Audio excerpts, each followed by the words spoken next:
Where does one encounter God?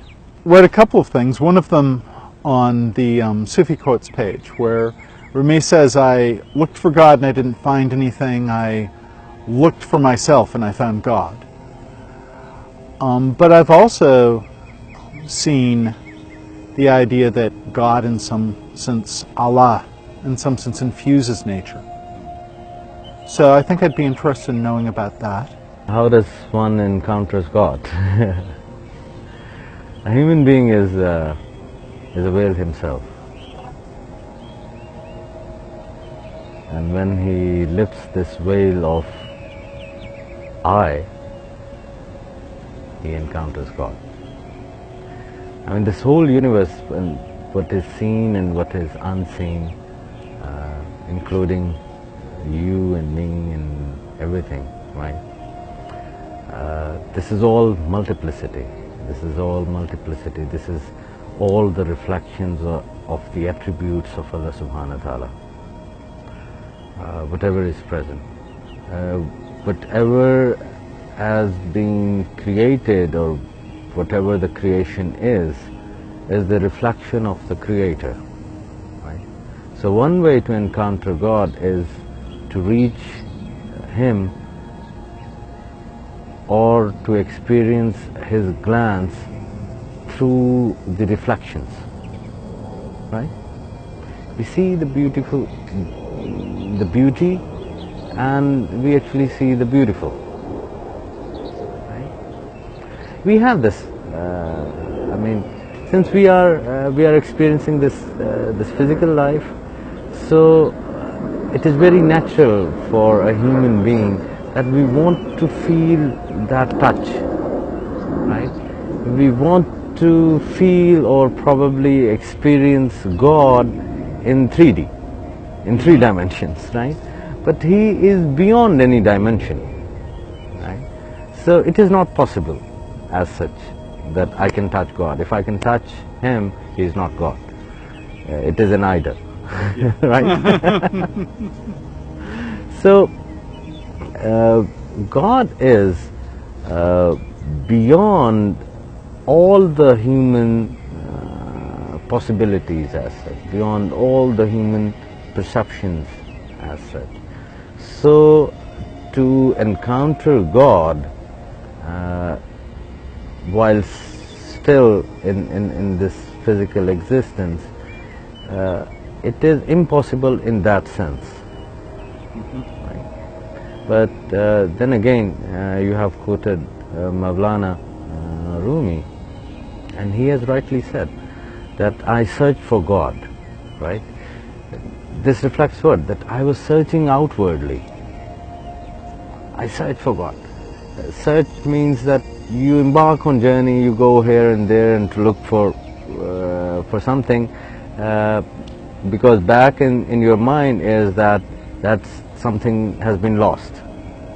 Sometimes, I mean, I met one sage, and he said that sometimes I feel pity for those who are going to the places of worship to find God, because in back of their mind is that probably God is something which has been lost. So, but that intention is very beautiful, that you are actually in search of God, although you have limited that search to either to a mosque or to a church or to a synagogue or to a temple or to any pilgrim or any site. But He is omnipotent and omnipresent everywhere. Now, if I am not looking at Him and I'm not encountering Him, then problem is within me, right? I know and I believe that He is very much present over here, right? If I'm not encountering Him, then this does not raise the question that He is not there. This implies that there is some problem with my approach, or there is some problem with my sight, probably. So I have to look into me, and that's what Mawlana Rumi is referring to, that when I searched him, I didn't find God. But when I, what did you say? When I looked to myself. When I looked myself. inside myself, I found God. Because when you actually embark on this journey of looking inside of you, a time comes when you find that there is nothing. And that nothingness, Islam starts from that nothingness. This is the first, I mean, not the first religion, but this is very unique, that the Shahada, I mean, it starts with La ilaha illallah. La means nothing, right? Illallah, but God, right? Nothing but God. So when you reach to that nothing, remains only God, right? And if it is something, or even me, or even so many things, other things, if I remain in that multiplicity, right, I won't be able to actually encounter God. Right? So, and when I say that we remain in the state of multiplicity, it applies to my conscious, basically. My conscious is distracted. It is involved in so many thought processes, volunteer and involuntary, right? It is all time engaged, and it is engaged into distractions. And this is very natural. God wanted it that way, because He says that I am a hidden treasure, right? So around that hidden treasure, right, He has made so many distractions for me. Take it as a game, for example, right, that you are on a treasure hunt, right, and the one who created everything, He is the treasure, right, and He is the best who knows you, who knows the one who is on his search, right? So He knows perfectly you, and with that understanding, He has made the distractions, right?